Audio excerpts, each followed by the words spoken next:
Hey everyone, and welcome to today's WordStream webinar, Top 10 Social Media Advertising Hacks of All Time. We're really excited to have you here, and I'm pumped to get things started, but before we do, I want to get some of the logistics out of the way.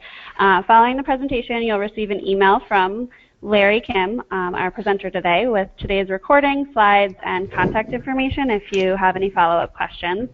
We'll also have dedicated time for Q&A at the end, so definitely don't be shy. Submit your questions throughout, and we'll get to as many as possible.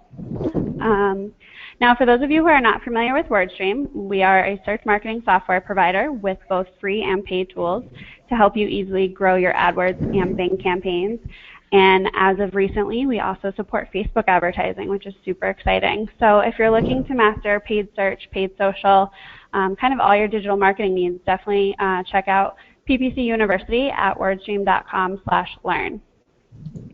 Now, before we get started today, we want to get to know you a little bit better, so Larry can maybe cater the content a little bit, conversation. So where are you currently advertising?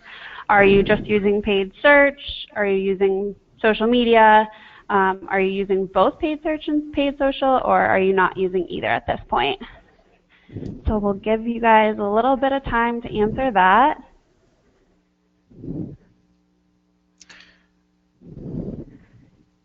All right, so I'm going to close the poll out and share the results with everyone.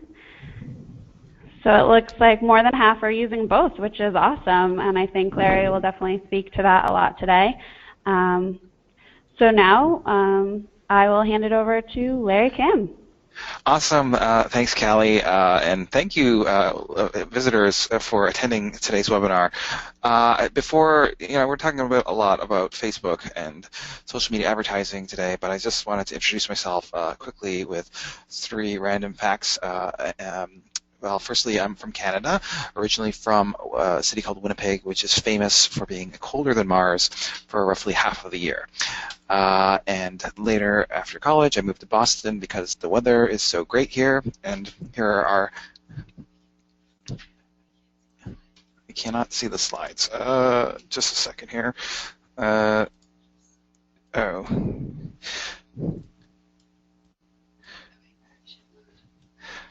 Sorry, we're just having a little bit of technical difficulties here. Yes, so we're good to go here. We're kind of trying out this new webcam thing. So yeah, after moving, I moved to Boston after graduating because the weather's so great here. And I just wanted to share you some photos from last February. Thankfully, it's much warmer this year. I live in Harvard Square in Cambridge. It's famous because a lot of big companies, tech companies, were founded here. Maybe you've heard of Microsoft and Facebook. They were both founded in Harvard dorms around here, and also it's where I founded WordStream back in 2008. Originally working out of a Panera Bread because of the free Wi-Fi and unlimited Diet Coke refills, very, very valuable. And later, we've grown considerably, I would say. We're a company employs about 200 people, and we manage about $500 million of ad spend for over 10,000 customers worldwide. So number 2, crazy fact, I'm an expert drone pilot. Here's a photo that I took in October of a lake near my place, and I have over 100 sorties done, and I have yet to injure or kill anybody. And number 3, I am a dad, a relatively new dad. I have a 1-year-old kid named PPC Kid, and you can follow his adventures on Twitter if you search for PPC Kid. All right. So enough about me. Let's get back to the topic today, which is paid social ads, and I'm going to try to make a case for why you should be adding paid social advertising to your digital marketing mix. A couple of reasons come to mind. First of all, people spend a ridiculous amount of time on this thing, an hour a day, something like that, and 1 billion people logged in yesterday. Facebook, of course, if you have a Facebook business page, that's great. However, all those people who opted into your page updates by liking your business page, typically less than 0.5% will actually see those updates unless you're using sponsored posts. a lot of people use social media advertising for content marketing, like to promote blog posts or promote offers. And so just this idea here is that most of the stuff that you produce goes nowhere. Here at WordStream, we produce a lot of blog posts, and less than 5% of them generate most of the page views and shares. And so, wouldn't it be so cool if there was a way to increase that visibility by paying to promote things? A couple other reasons, if you're only relying on PPC and SEO, like search engine listings for driving your business, then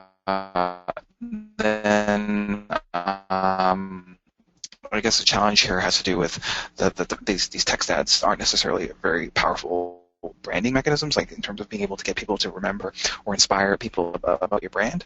Of course, search ads are fantastic, and I'm not suggesting that you stop doing search advertising by any means. The challenge are, that sometimes that these things are a little expensive, especially in certain competitive niches, and so the idea here is to kind of diversify, not replace.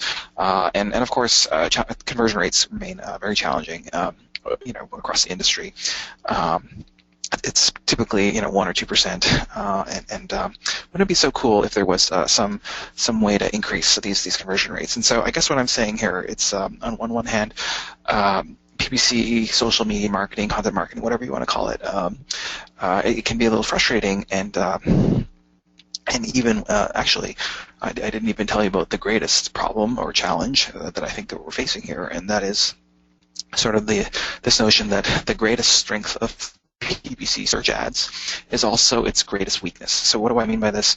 Well, the greatest strength of search advertising is that when you're advertising on Google on keywords that are related to your products and services, you're targeting people who are actively looking to buy your product and service.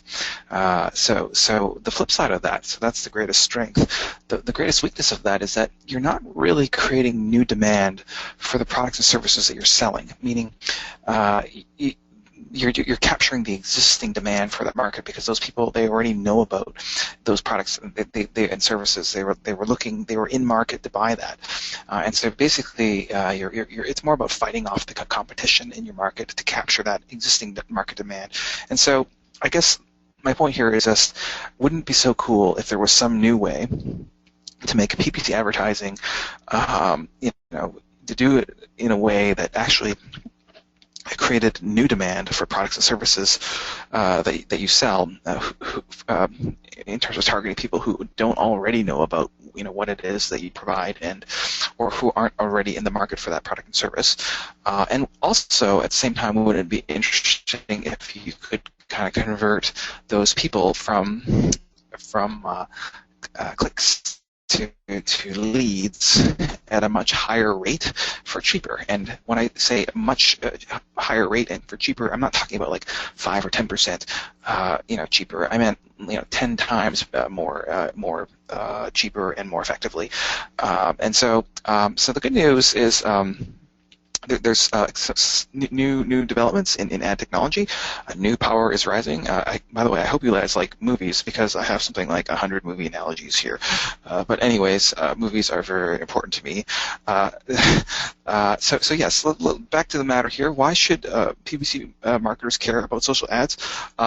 Well, first of all, if you're in the 50% of people who didn't do social ads and you're a bit skeptical, perhaps you remember the like campaigns, like those like us on Facebook ad campaigns from 3 or 4 years ago, and those were ridiculous, and Facebook said they were so valuable, but they weren't valuable.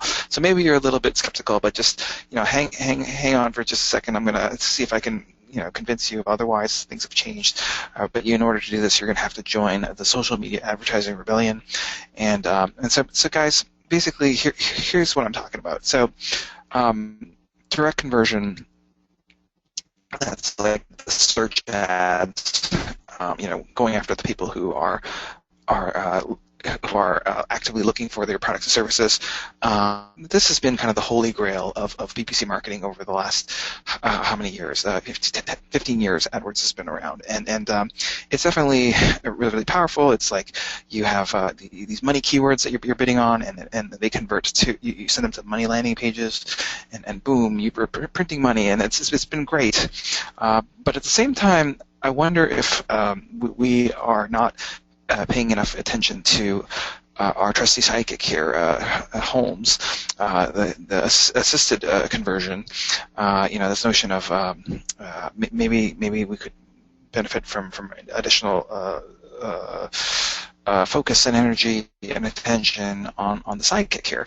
And so I want to talk a little about this concept called indirect conversion via social media, paid social media ads, and how this works as opposed to direct conversion from search engine ads. So there's two things that paid social ads do fantastically well. The first thing that it does is it builds up your brand. All right. So what we're going to do is we're going to, create interesting content, and then we will promote and amplify that content on social media, on Facebook, and then we're going to tag people who then consume that content. So it's the most scalable and cheapest way to get tons and tons of people to consume content that you've produced.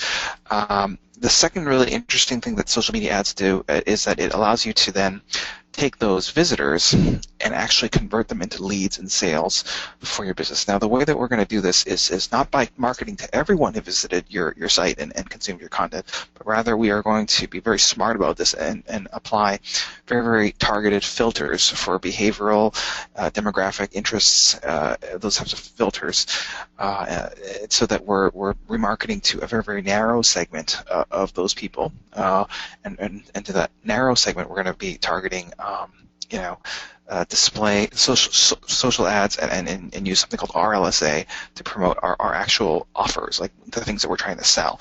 And when you get this working, it's like printing money. And the really interesting thing about social media advertising is that it's actually not that expensive. You definitely don't need to spend tens of thousands of dollars to get results. I'm able to see results with as little as $10 or $50, and I think that's very interesting. Yeah, $50. It's because it's display advertising. So with $50, that's roughly if you take an average price of $10 per 1,000 impressions, you could get 5,000 impressions, ad impressions for $50, and it's a good amount of experimentation that you can do there. So today we're not going to be talking about social media ads in terms of just like spending away like tens of thousands of dollars. Instead, I want to talk about two really, really interesting usages of social media ads and how to use it as a catalyst. So how to get the ball rolling, starting the fire kind of thing, or how to use social media ads as an accelerant to make something explosive, even make it an even bigger explosion. And so those are kind of the two ways that I find are very, very interesting, because sometimes you just need to give things a little push or add a little fuel to the fire, if you will. So here we go. We're going to go into all my specific tips here in terms of like the top 10 paid social media advertising hacks of all time, and focusing mostly on Facebook and Twitter today. Unfortunately, I'm not going to be focusing at all on Google+, but that's okay. I don't think that Wilson was in the market for your products and services anyways. Haha, just kidding. So here we go. Our number 10 social ads hack has to do with quality score in Facebook and Twitter ads. So if you've been following me on blogging and stuff over the last 2 or 3 years, I'm obsessed with quality score, and with good reason, because basically it's this thing in Google AdWords where Google invented this. They need to usually when someone does a search on a keyword, there's usually multiple advertisers that are interested in the same keyword, and so Google has to decide which advertiser should I, give the top ad spot to, and how much should I charge them when someone clicks on that ad? And it's not just a pure auction where the highest bidder gets the top spot.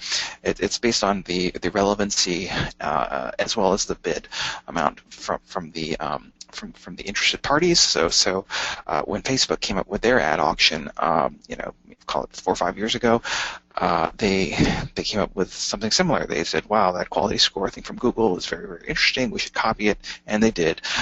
They copied it. It's called a relevancy score, and basically all it is the higher the relevancy or higher the engagement of the post that you're looking to promote. So engagement could be things like people clicking on the links in those posts, or liking it, or sharing it, or commenting, on those posts, minus any negative engagement. So if people are reporting it as being obnoxious or spam, that would be negative engagement. And so basically, the higher the positive engagement for your posts, the higher your relevancy score. And the more relevant your posts that you're promoting on Facebook, you'll be rewarded with lower cost per engagement and higher impression share, in terms of Facebook will more aggressively show your ads as opposed to showing other people's ads. Twitter, same idea. When they came up with their ad platform, 3 years ago, they just copied Facebook because that was such a great idea. And Facebook, of course, copied Google. Basically, in Twitter, it's called a quality-adjusted bid, and so the higher the relevancy, recency, and resonance of the tweet that you're looking to promote, the lower your cost per engagement, and the higher your impression share will be. So. Typically, what happens when people start their first social media advertising campaign on Twitter or Facebook is, they tell me, "Larry, I tried it out. I promoted some posts. It was like a $3 cost per click, and that's crazy." And I'm like, "Yep, that is crazy, because, these clicks are not worth $3. Well, usually they're not. And what they don't understand is that if instead of promoting a piece of junk, if they had promoted a more interesting update on Facebook, that their cost per engagement could be substantially lower. So if the thing they were promoting had, instead of a 1% engagement rate, make that 7 or 20 or 30 or 60%, the cost per engagement would fall from $3 to 8 cents to 2 cents to half a penny. And so there's a tremendous leverage here in social media ads. It's actually more leverage than the quality score algorithm in AdWords.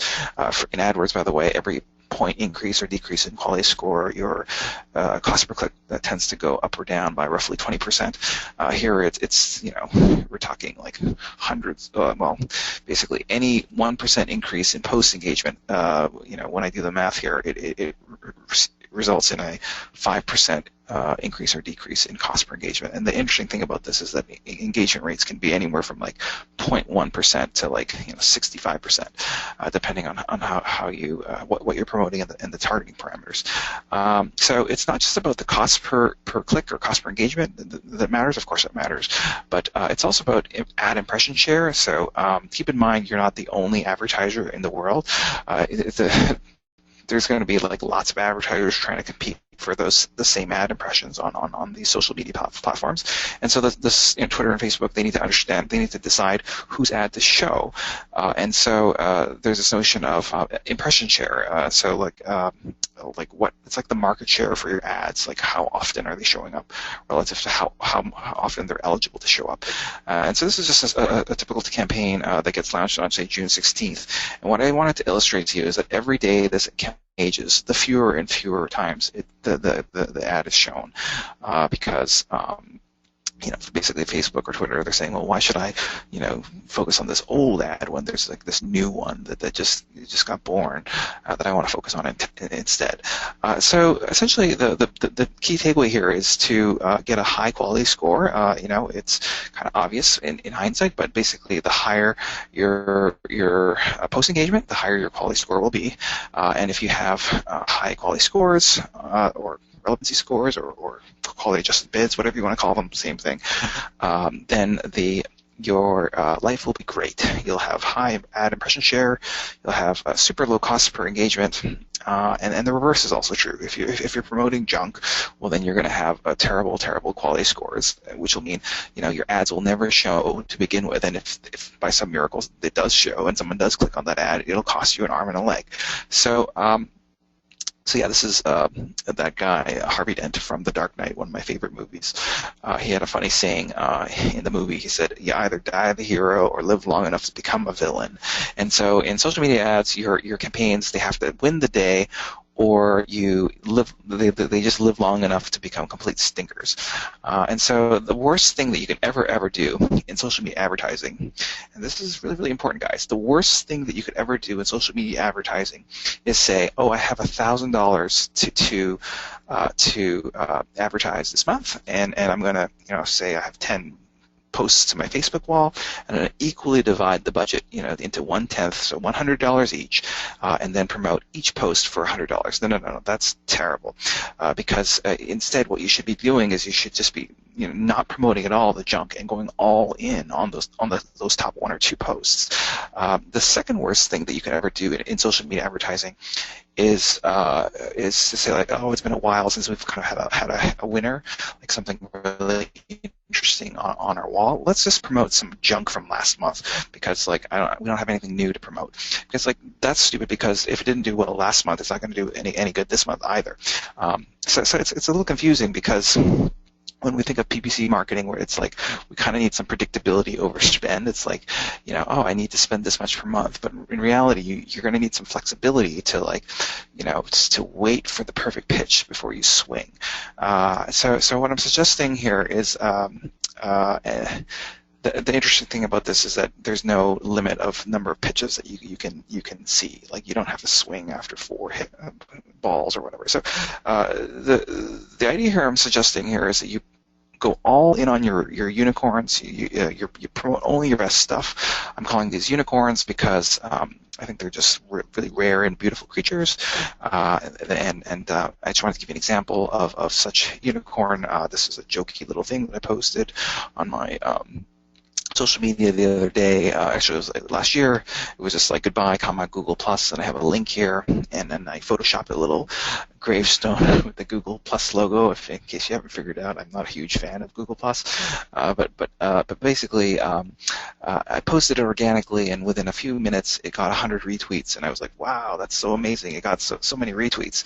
So what I did was I then decided to it's like, wow, this is a unicorn. I should actually promote this thing. And so I promoted it. I put a $250 budget behind this thing, and it generated 1,500 retweets and 100,000 visitors for just $250. And I think that's really interesting, because that's a lot of visitors to consume this content.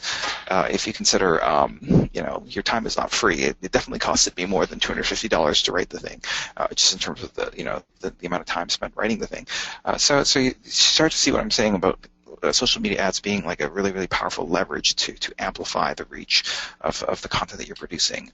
So essentially, it wouldn't be so interesting, though, if it wasn't so random. Like, if there was a way where you could always get high quality score posts to promote. And so the reason, of course, why this is so valuable is because, basically what we're talking about is kind of figuring out like an express ticket to Unicorn Land. And Unicorn Land, it's the land where all the beautiful, social media posts and Unicorn lives, and it's so wonderful there because everything is so great and the weather is always perfect. And basically, I've done some research on this topic of unicorns, and after considerable work over the last few years, I've developed an interesting technology called a unicorn detector. And the interesting thing about this is you can actually use this unicorn detector in your own company to find and promote your remarkable content, your content unicorns. And to do this, let me explain how this unicorn detector works. It's basically also known as Larry's organic and paid social networking pyramid scheme. Don't worry, this pyramid scheme is not illegal. It's totally legal, and you will not go to jail. But basically, the idea is you're going to audition a lot of stuff. So what do I mean by this auditioning stuff? So, well, you can post lots of stuff on Twitter. There's nothing saying you can't post 20 or 30 things on Twitter, as long as you space them out a little bit, every 45 minutes or so. You're auditioning a lot of different offers and pieces of content. And by definition, you're going to have some that are do average, some that get completely ignored, and some that do remarkably well. And so the idea here is that you just pick the winners, the top 2 or 3 or 4% of your organic content that seems to be resonating well will likely also resonate very well when you pay to promote this stuff. And so that's kind of the pyramid scheme. It's a little bit like the Hunger Games. I'm not sure if this is one of my favorite movies also. It's like individual tweet. It's like a tribute from the districts, and you're basically having them battle each other out, and only the victor is celebrated in the capital as the winner of the Hunger Games, and they go on to great riches and get promoted on Facebook or something like that. Well, just sort of. All right, so how do we find these high engagement posts? And so one important thing about unicorn theory is that the unicorns are relative. So what's a unicorn for me might not be a unicorn for you, but nevertheless you have unicorns. So for me, a unicorn is like, I don't know, two to 10,000 retweets or likes on Facebook. But that would be like the top 2 or 3% of my stuff.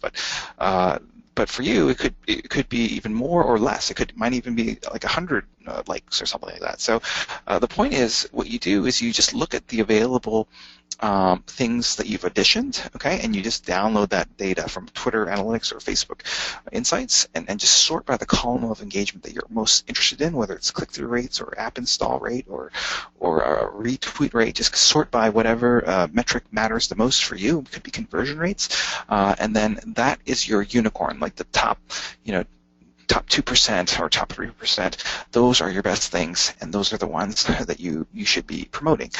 There's a huge difference between paid social media advertising and organic social media advertising that people often get mixed up. And the big difference is that you're supposed to be super picky in paid social media. So the idea is, because you're paying for this is like, that's the whole idea. It's like paid advertising. Rather than casting a wide net, we're going to cast a very, very narrow net and maximize the engagement rates within that net that we cast. Okay, so we're moving along to my next social media ads hack. So that is to use ad targeting to turn low engagement junk into higher engagement gold. So how do we do this? Basically, we can use ad targeting. And so here's a simple example.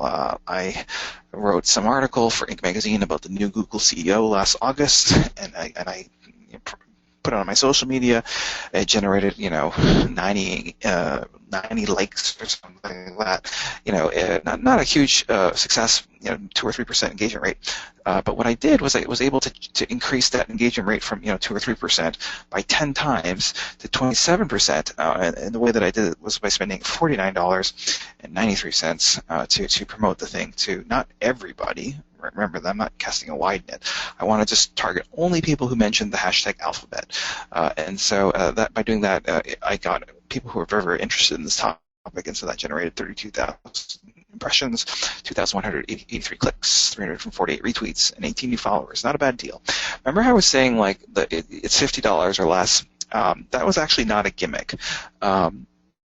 The reason why I say $50 is because, you, like here in this case I did $49.93. The reason why $50 is so important is because if you haven't nailed the targeting within $50, there's no reason why you should ever re-promote that. Whereas if you do spend $50 and the targeting is perfect, then there's nothing saying that you can't re-promote that and then spend more on it. But the $50 is a really good amount where you can get a good sense for it, like whether or not it worked or not, and you have to keep those little limits, to be efficient.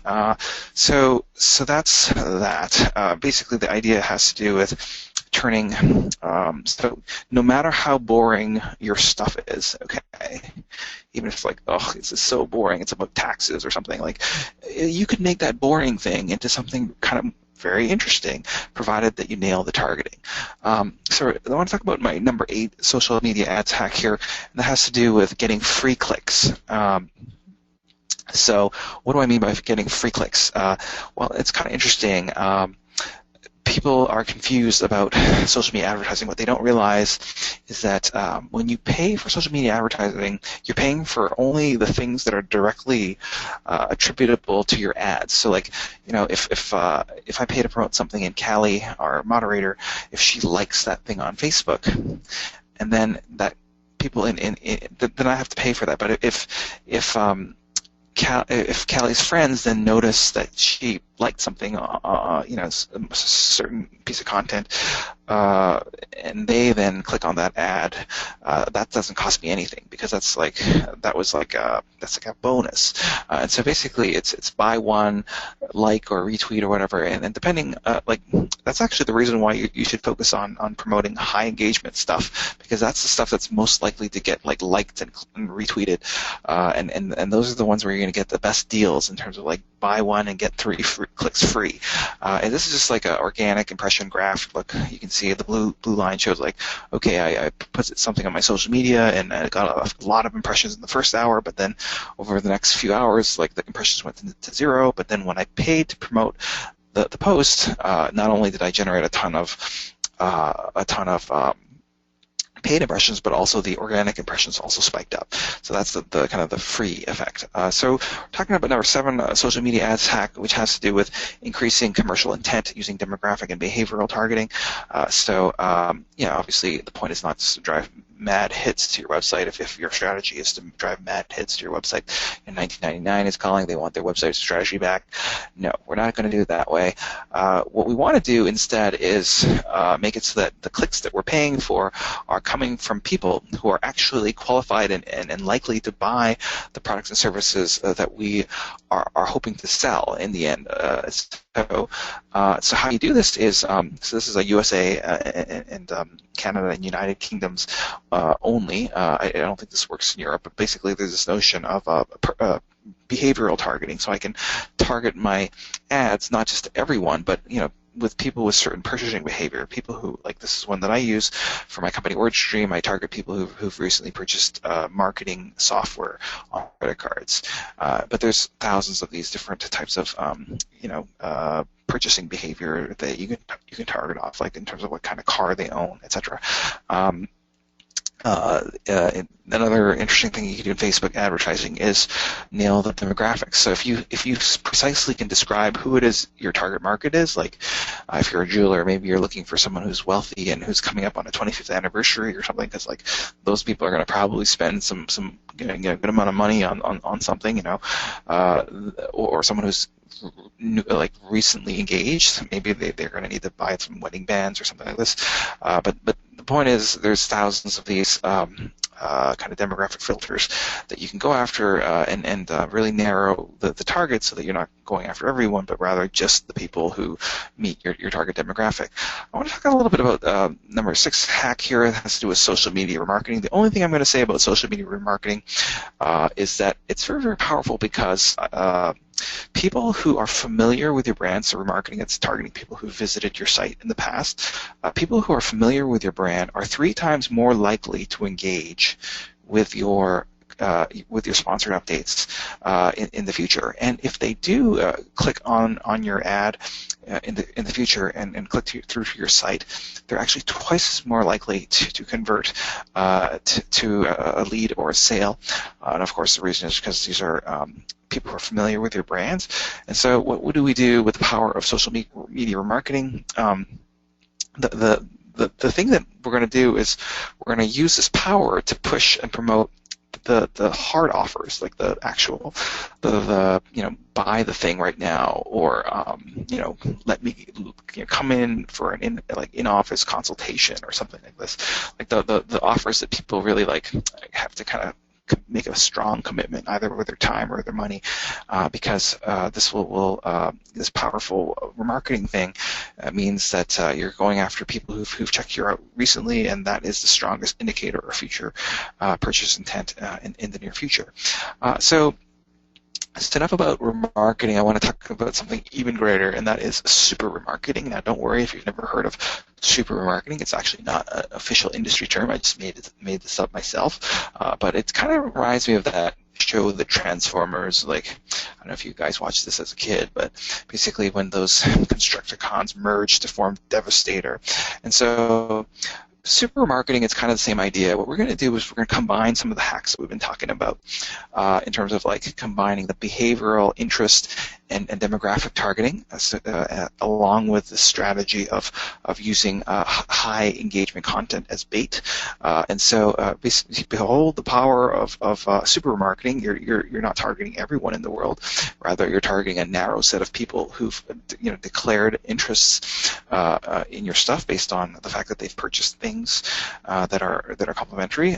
They've recently checked you out based on the fact that you're using remarketing, and that they're actually qualified buyers based on meeting certain demographic filters. And so the idea here is by targeting all three, like the narrow set of people who meet all of the three criteria with the high engagement unicorns, like that's the compelling, irresistible stuff, that this is quite a lure, and it's like printing money. So here we go. We're down to our number 4 social media ads hack, talking about custom audiences. And so this is actually a form of remarketing that is supported in Facebook and Twitter. So the idea here is rather than going after just people who are searching for things or marketing to random people who visited your website, like wouldn't it be interesting if you could target people specifically by their phone numbers or emails if you had a list of names of customers or prospects. So of course you can do this in social media ads because people are always logged in. Like when you use Facebook, you have to log into Facebook. So Facebook knows who it is on the other side of that thing. It's not like a website where you don't really know who the audience is. And so you can upload your custom audiences in the audience managers for Facebook and for Twitter.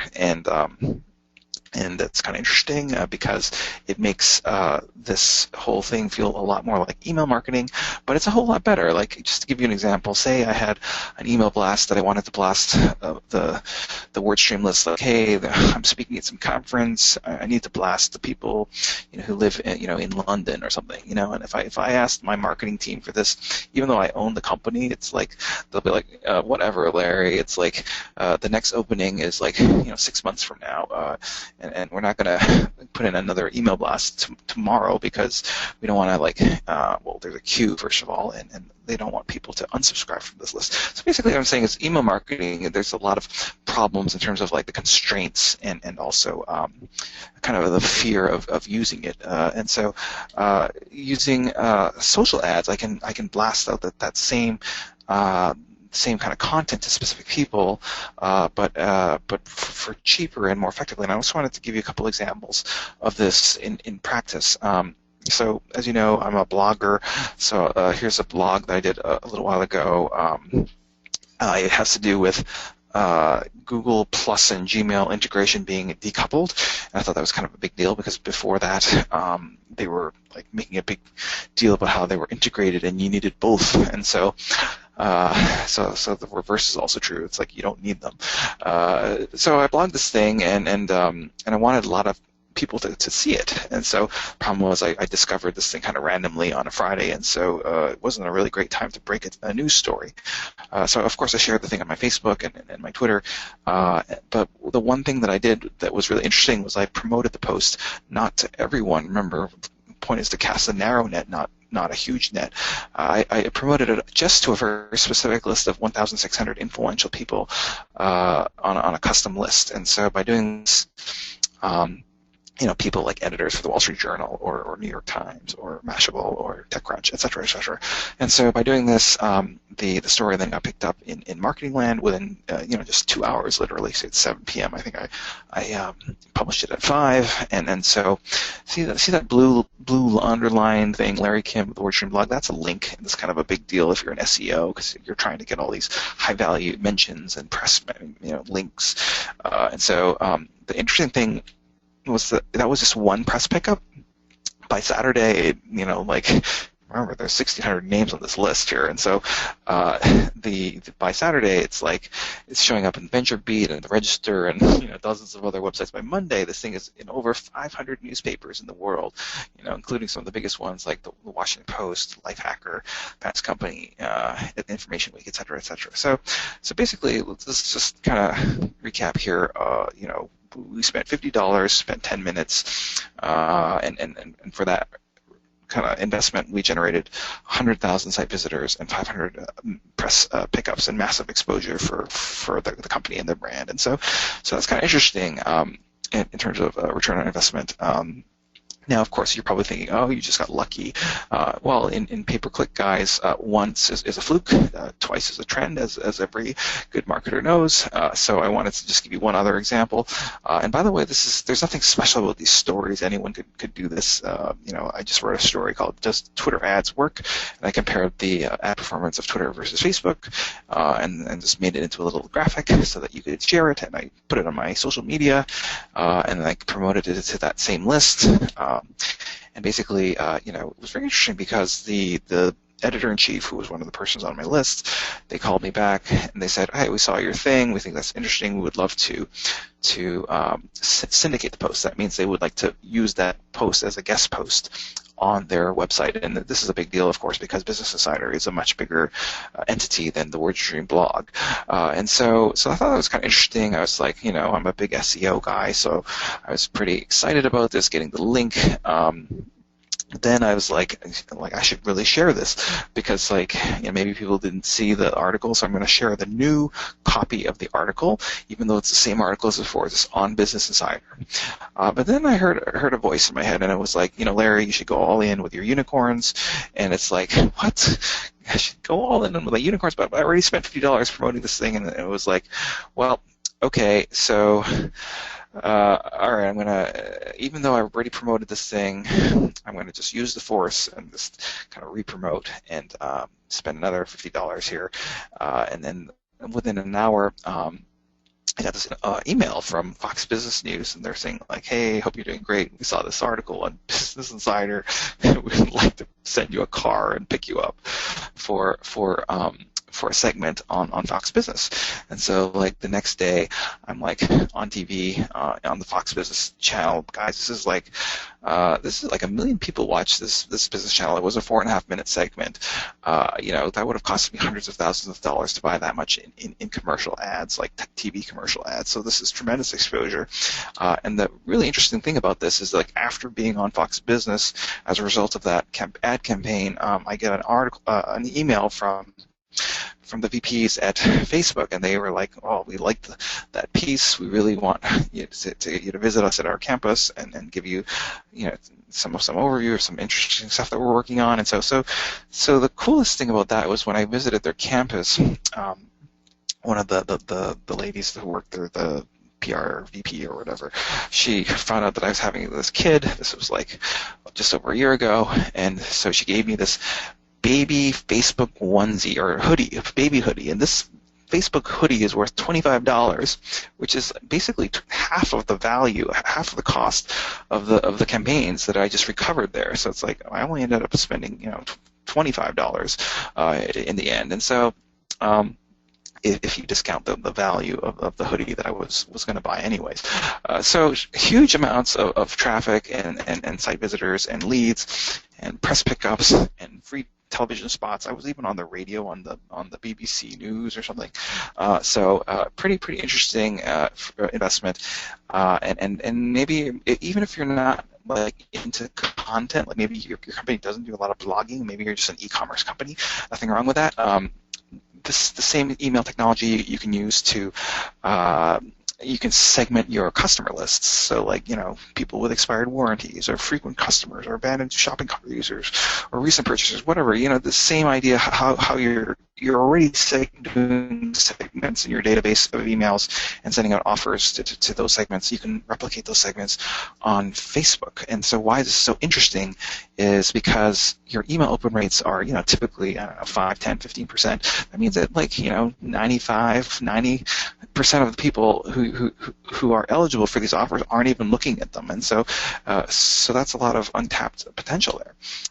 And if you want to go after an even bigger audience, not just the people in your database who are already familiar with the brand, there's this notion of cloning your audiences to go after similar audiences, and what that means is that they'll kind of find similar characteristics and interests and behaviors and the demographics and go after other people who aren't on your list but are very similar to the people who are on your list. So that's kind of an interesting business development tactic.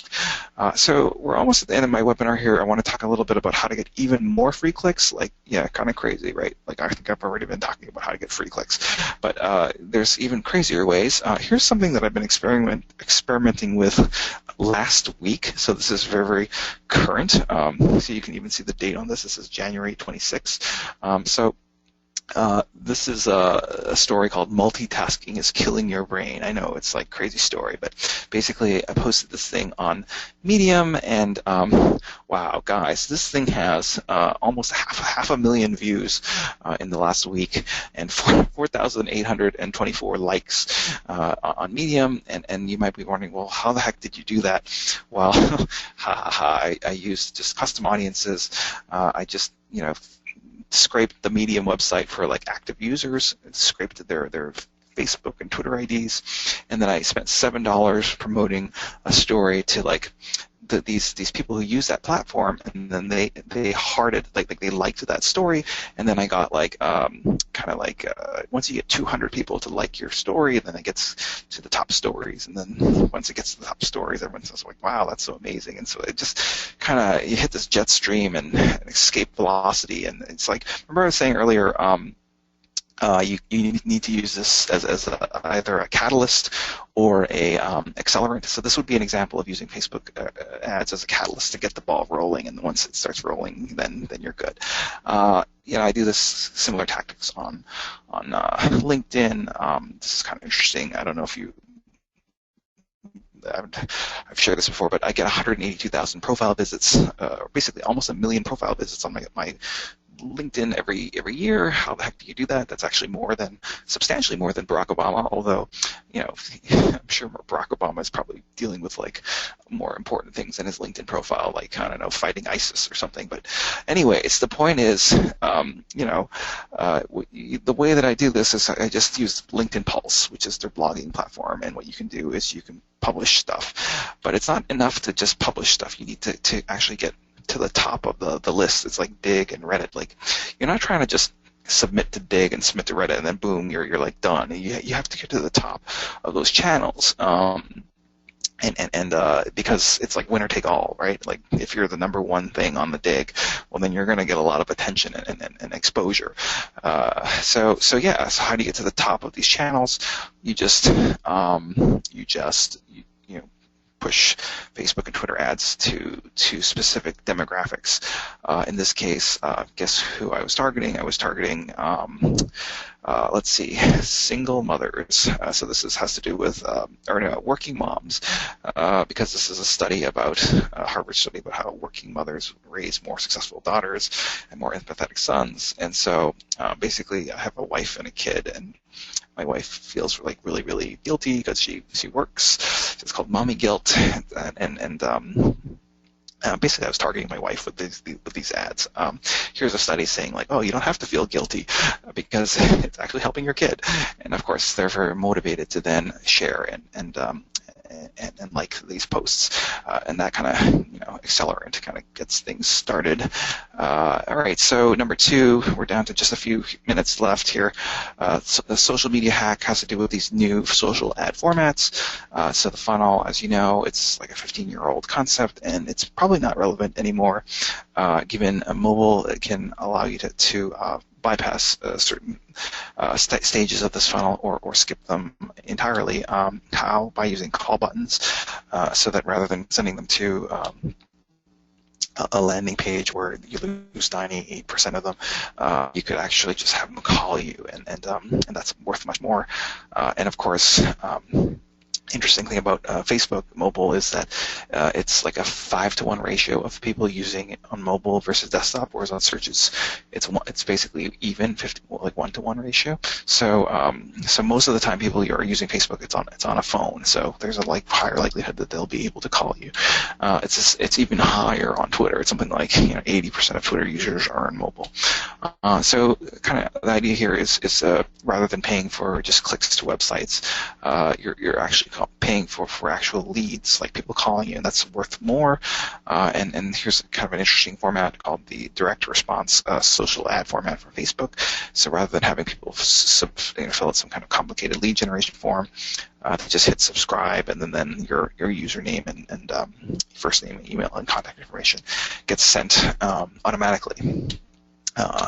So yeah, we're talking about elimination of the funnels, and my last crazy hack today has to do with something called RLSA, so combining the power of search ads, Google ads, with Facebook ads. So combining the two for greater effect using a technology called RLSA, which kind of reminds me of YMCA, which is why I have these dancing village people here. In case you're wondering, that's the best I could come up with. I'm sorry.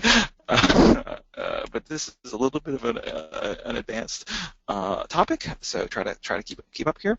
So what remarketing lists for search ads, RLSA, does is that it allows me to target Google search ads, not to everyone in the world, but just to people who are searching on certain keywords that I'm interested in and who have recently visited my website. Now remember the power of remarketing. The people who are familiar with your brand are twice as likely to click on these ads, okay? And because the higher the click-through rate, the higher your quality scores, which will mean the lower your cost per click. So you'll pay half as much for those clicks. And those people who do then click through to your site are twice as likely to convert. So the catch here is that RLSA, when used just by itself, is a bit of a shell game. What I mean by this is that if you're casting a net for certain keywords, some of the people who search on those keywords are going to be people who are familiar with your brand, and some of them are going to be people who are not familiar with your brand. And if you're only kind of going after the people who are familiar with your brand, then you're not really growing the market. You're just going after the people who are familiar with you. So what I'm suggesting is that you combine search remarketing with social ads, so that it's not just a shell game, but rather you're using the social ads to make people really, really familiar, like thousands of people familiar with the stuff that you're doing, and then you convert them later when the need arises using RLSA. So combining the two, it's actually a very, very powerful 1-2 combination, because you're not only growing, you're both growing the market for your products and services and then converting them. And so it's basically, don't buy every keyword search. Just leverage. I don't know, blah blah blah. You can read this on your own time. So here's my top 10 social media ad hacks, and I just wanted to. Oh geez, Kelly, I just need another 2 minutes here. I wanted to summarize here. So I think I'm very, very hopeful, even though there's a lot of challenges in this market. I think that the future of PPC advertising has a lot to do with continuing to do what we're currently doing in AdWords, but also focusing on indirect conversion on using the power of social media advertising, display ad remarketing, and this power of search remarketing. Remember, there's two things that the social ads do really, really well. It amplifies your content, and it has this cool way of converting people for cheap. And so, going back to our hero, Sherlock Holmes, and his assistant Watson or whatever, just keep focusing on doing what you're doing in search ads, but maybe in 2016 and beyond, we think it's time to also spend some time and effort on building your brand and creating new demand for your products and services using the Facebook stuff, and maybe indirect conversions are sort of the new direct conversions in 2016. That's kind of one of my dumb costumes from Halloween a couple years ago. So yeah, we're talking about the difference between just waiting for searches to happen and capturing that versus creating demand and having people actually search for your products or services. In terms of the future here, what should you be focusing on? Is it like all these new opportunities in AdWords scripts, or should we be concerned about the quality score algorithm? I think it's marketing. So like of all these stories that I've been telling you today, there's always some kind of a inspirational or memorable story that's kind of at the core of these campaigns, which then gets amplified by the power of PPC. But somehow along the way over the last 10 years, the marketing, the pay-per-click marketing, has become ridiculously focused on the technical aspects of PPC, like match types and impression share and blah blah blah, bidding and all this stuff. That's very important stuff, but I'm just suggesting that we not forget about the marketing element. And so that's all I had today. Go home, find your unicorns using the tools and tactics that we talked about today, and be a unicorn in a sea of donkeys. And and so that's all I had. Callie, do you want to run the poll? I know I'm a couple minutes over. I'm sorry about that. No worries, Larry. That was awesome. Great presentation. So like Larry said, we have some special offers for you today. The first is a free personalized live demo of the WordStream Advisor. So we'll have a consultant walk you through how using WordStream can help you easily grow not only your Facebook advertising campaigns, but your AdWords and Bing campaigns. You can manage all under one roof, which is pretty cool. The second option is a one-on-one AdWords assessment with a certified consultant. So they'll walk you through how your AdWords performance is, show you where you have room for improvement, and what you're doing really well. And then if you're all set, just let us know that as well. So I'll leave that up for a few minutes. And then I think we have time for maybe one or two quick questions. So the first one, Larry, is when targeting, it shows that, like in the examples that you showed, it showed that a number of people, like the number of people you could potentially reach. How large should that number be? This person in particular has heard that you should target 1 million or less so that it's highly targeted. Well, I think there's a minimum size that would be, in the thousands. So like it's like single-digit thousands is probably the minimum, and then there's really no maximum. Like you could theoretically, target huge audiences of like tens or hundreds of millions of people. Now, just because you can do that doesn't mean you should.